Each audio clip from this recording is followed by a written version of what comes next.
me, who is this singing? This guy. Me. Oh, really?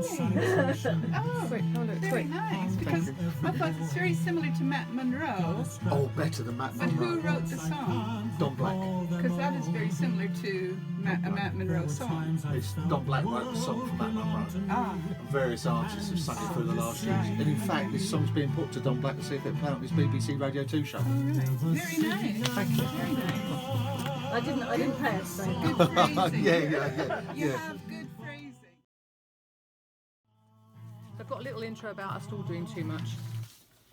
Joe Rose, if I know to sing another song, and Joe Froggett sitting in front of me. What do you think of that Joe Rose man there?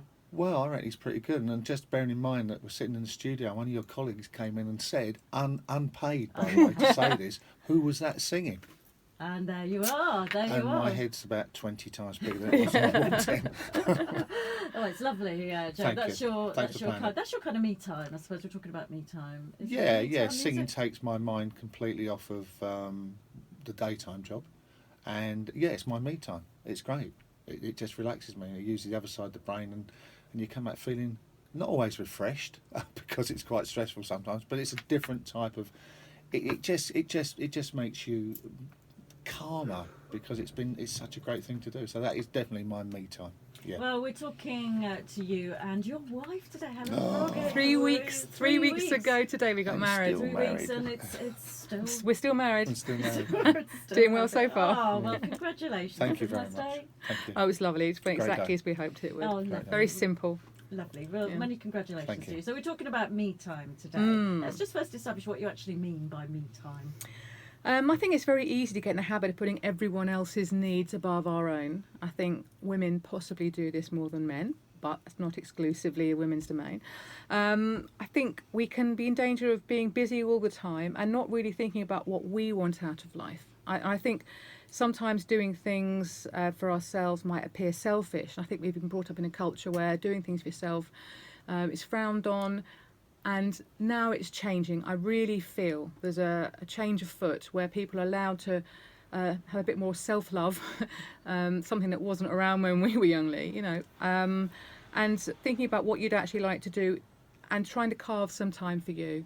Yeah, That's so the this is what essence we of mean. it. So whatever it is that you like doing, Yeah. making space to do that. Because whatever it is that people like to do, it's going to be different for everyone. Exactly. It's not about what you do, it's about you wanting to do it and making time. And that can take a little bit of reorganisation in most people's lives. You can get on a crest of a wave of doing things for other people all the time and being in demand and feeling a sense of productivity. When you come to it, your life's going past in a daze if you're not careful. And you think you're 50 and you think, well, what have I actually done in that time? Or the last 10 years or the last 20 years, they've gone past in a flash of the eye or blink of the eye. And, the thing is, whatever age you are, you can take stock and redirect your life. I think it's very important not to think, I've wasted this amount of time or that amount of time. You've been doing something productive most likely, but you may now want to have a slightly changed path. And presumably, if you have some good me time, it means that when you go back to the rest of your life, you can do it with a different feeling in your heart and maybe even more productively. I really think that's the case. It's like having batteries and recharging them, isn't it? You can't be perpetually on all the time. And I think we've got so many opportunities for greater efficiency in our lives, in all areas of our lives, but sometimes the work just expands to fill that time. A bit like the M25, they put 4 lanes on. Oh, it's still full, What a surprise. Everyone's thinking, actually, I can do that commute halfway around London where I couldn't have imagined doing it before. So I think the optimum place to be, personally, and I'd be interested to know if any of your listeners have any thoughts on this, is to be able to be self-determining and doing what we want to do most of the time during the day, rather than what we think we ought to do or have to do or other people demand of us. And then you might think, well, that's selfish because you've got things you've got to do. This is, Joe was saying this, well, people have to do certain things. Yes, but maybe you had children because you wanted them, and looking after your children shouldn't necessarily be a have to. You may have elderly parents that require help, but they looked after you. But what do you do with them when you're with them? You could think about that rather than just sitting there getting bored or getting irritated, if that was the case. You might find you can have really productive time with elderly parents, going through their memories as well. And you may have heard the stories hundreds of times before, but this could be a good opportunity. So It's really about taking control back, I think, and feeling in control, and that lowers anxiety. And how do you do it then? What are your top tips for doing this, for getting some me time? I think you need a sense of prioritisation, an internal compass, because how can you know what to say yes or no to if you don't have that initial point of reference? So first of all, this is to really think, what do you want out of life? But that's a massive question. You know, to actually stop and think about what do you actually want. Maybe you want something different to what you wanted 10 years ago. And if you always put your needs last, everyone else will do the same. You'll end up being a doormat, and that's not a nice feeling after a while. And within that, it's what or who do you want to spend more or less time with in your life? More time doing, obviously, less time doing. And it can be quite illuminating when you think about it. And sometimes it's people you meet who drain you, but you feel obliged to spend time with them. But maybe, you know, they can adapt their behaviour or we can. And we only have control over one of those. So it's really about what you are choosing to accept and what you're prepared to allow into your life, and thinking about it and then working out what to do about it, you see. So when you've thought about what you want to do, the next stage is quite tricky, because doing something different, not everyone supports that in your life, because they're quite happy with you in the rut you're in, or in the situation you're in that's helping them with their life. So it can take quite a bit of being bold, and you know, the bold self that you have been when something's gone right that you weren't expecting to go right, or something that you've inadvertently done, and that feeling you get is quite important to remember that, to go back to those times when you've had success doing something that was really brave for you. And because our life is a series of nows, we've got to really stop living in the past or worrying about the future. All we've got is now, now, now. Well, what about, though, Helen, if somebody says, well, look, that's all very well, but, you know, I have to go to this job I don't like because I have to earn some money. I have to feed the kids because if I don't, no one else will. I have to clean the house because ditto. Well, I'm glad those three things are on your agenda, Leigh. They're very important. No, you do have to cleaning the house is something that I really struggle with, because there's so many more interesting things to do than clean the house. But ultimately, it can be quite stressful being in an environment that is really disgusting. And so I have to do that every now and again. And I tend to do that when I'm thinking about something, because I can just do it mindlessly. And also I find particularly with cleaning the house, as you mentioned that, you're in the bathroom, you've had a shower, just do a wipe around the sink whilst you're there. You know, actually little bits make a lot of difference rather than having to do a massive clean, keeping it livable. The children, feeding the children. Well, you had children, and I'm sure that person who's saying that loves their children, and yes, they need money, so they need a job. Now the thing is, you may have slipped into a career early on. This happens so much. People get to 40 or 50 and they think, how have I ever become an accountant, John? Tell me. You know, and it's quite difficult when you're under pressure like that, but there are times in your life, like crossroads, where you could reconsider a different career or retraining, and a lot of companies are offering vocational training as part of their packages. Maybe it's not about having a different job, but having a different occupation when you're outside work that you really love, so that one funds the other. It's so easy to get suckered into life can be pretty difficult, and you're expected to go to work, come back, watch TV all evening, start the whole thing off the next day. There's really so much more that people are doing that can be done whilst keeping in that job, perhaps looking after your children still, and occasionally cleaning the house. Well, thank you. And you've got other tips? What are your other ones? Yeah. I think one of the things is the simple pleasure of thinking, no, I don't want to do that, and acting upon it. Right, saying no. Yes. Saying no is quite hard. I mean, I remember when It's I really did hard. assertiveness training, we were taught you're saying no to the request and not the person. So yeah, well, sometimes it's very difficult, isn't it? It's really tied up, because sometimes you feel flattered they've asked you, but you really can't take something else on, but you will. The problem is, if you take something on you can't deliver, it's much more a problem to the person that asked you if you don't do it. And how often you get to a situation where, oh, I've got to do this by tomorrow night, oh my goodness, and you're rushing it. And maybe some people, I know some people don't make deadlines, and that's messing everyone else around. The thing is, the people in your life will keep asking you to do things if you keep saying yes. But no doesn't have to be, you're a horrible person, I can't believe you've asked me, don't insult me by asking me to do that again for free. It could be, what exactly do you want the outcome to be? What do you need to happen?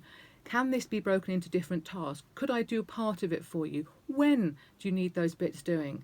So I think often we don't ask any questions because we think it looks rude. But actually, it helps the person think about it. It helps you with planning. How can you prioritise anything if you don't know those basic blocks? So, don't assume that a no is always going to offend someone. And perhaps the most important thing is to work out why you're saying yes to too much. It might reveal other elements which are blocking your path. I think that also, if you say yes to something and then you do it resentfully, It's that's a not double helpful to whammy, anyone. isn't it? It's double whammy. So maybe thinking about where are you now? Have a go at your own life planning. Have you ever been to the doctor and they said, where on 1 to 10, on a scale of 1 to 10 is your pain? You ever had that? Yes. This is solution-focused brief therapy. I did some study on this, and it's fascinating. You can do it with dealing with behaviour with children. You can do it with yourself. Where on a scale of where you'd like to be are you now? It's different for everyone. And then once you've picked the number, why didn't you pick the one lower? What would the one above be like? And then working out in baby steps how you could start the process. Again, our life is a series of nows. So what could you do now to start you on that path? And things are often a lot easier than when you've started them, which brings me to list creation, because I'm a real list fanatic. Love a list. Everyone's different, it's not everyone's cup of tea. But if you can just brain dump, I think the problem with list creation is you feel you've got to put everything in order when you first write it down, but that's not possible. You've just got to put everything on a bit of paper and then look at it. It's amazing how you think, well, why am I doing that anyway? Oh, I don't really have to do that, do I? And maybe you don't. So you can then prioritise. And I put my life has quite a few compartments. So I tend to do my lists under projects. So Joe Rose, the Accountancy Practice, the record label, and all this sort of thing.